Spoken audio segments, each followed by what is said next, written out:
একই সপ্তাহে মাত্র ২৪ ঘন্টার ব্যবধানে দুটি কোম্পানি এমন দুটি স্মার্টফোন আনতে যাচ্ছে যাদের লক্ষ্য এক হলেও দর্শন সম্পূর্ণ আলাদা। একটি বলছে আমি দেব সর্বোচ্চ পারফরম্যান্স, অন্যটি বলছে আমি এমন ব্যাটারি দেব চার্জ দেওয়ার কথাই ভুলে যাবেন।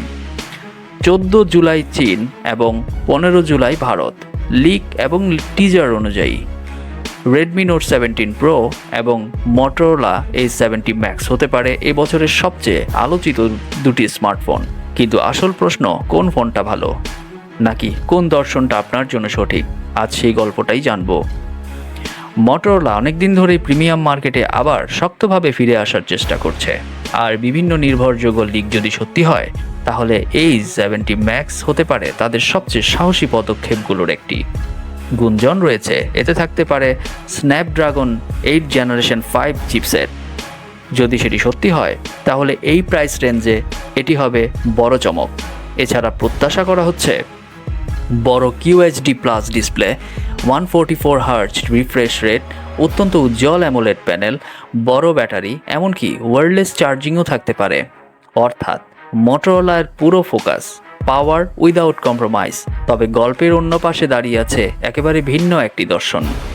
রেডমি বরাবরই চেষ্টা করেছে কম দামে বেশি ভ্যালু দেওয়ার, আর নোট 17 প্রো নিয়েও বিভিন্ন লিক যা বলছে তা সত্যি হলে ফোনের সবচেয়ে বড় আকর্ষণ হতে পারে এর বিশাল ব্যাটারি।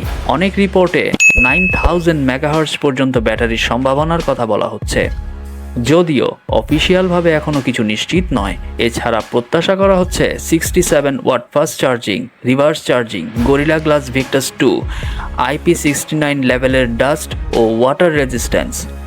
আরও একটি বিষয় নিয়ে বেশ আলোচনা হচ্ছে, দীর্ঘমেয়াদী ব্যাটারি হেলথ নিয়ে শাওমি বিশেষ কোনো সাপোর্ট বা ওয়ারেন্টি সুবিধা দিতে পারে, তবে এটিও এখনও অফিসিয়ালি নিশ্চিত হয়নি।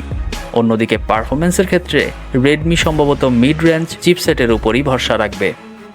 অর্থাৎ এখানে লক্ষ্য কাঁচা শক্তি নয়, লক্ষ্য দীর্ঘমেয়াদী ব্যবহার। আর এখানেই পুরো গল্পটা বদলে যায়। এটা আসলে দুটি ফোনের তুলনা নয়, এটা দুটি দর্শনের লড়াই। একটি ফোন যেন বলছে আমি দ্রুততম হতে চাই, অন্যটি বলছে আমি সবচেয়ে দীর্ঘ সময় আপনার পাশে থাকতে চাই। তাই প্রশ্নটা কোন ফোন ভালো সেটা নয়, প্রশ্নটা হলো আপনি কোন ধরনের ব্যবহারকারী। আপনি কি চান, ফ্ল্যাগশিপ লেভেলের পারফরম্যান্স, নাকি একটি ফোন যেটা বছরের পর বছর নির্ভরযোগ্য সঙ্গী হয়ে থাকবে? এখন পর্যন্ত আমরা যেসব তথ্য আলোচনা করেছি তার বেশিরভাগই বিভিন্ন নির্ভরযোগ্য লিক, টিজার এবং রিপোর্টের উপর ভিত্তি করে। অফিসিয়ালি লঞ্চের পর কিছু স্পেসিফিকেশন পরিবর্তনও হতে পারে।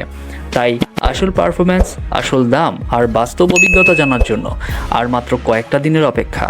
এখন বলুন আপনি হলে কোনটা বেছে নিতেন, মটোরোলা S70 ম্যাক্স নাকি রেডমি নোট 17 প্রো? শুধু নামটা কমেন্টে জানান। আর এমন টেক স্টোরি বাংলায় সবার আগে পেতে চাইলে গিজমো গাইড বিডিকে সাবস্ক্রাইব করতে ভুলবেন না। ধন্যবাদ সবাইকে।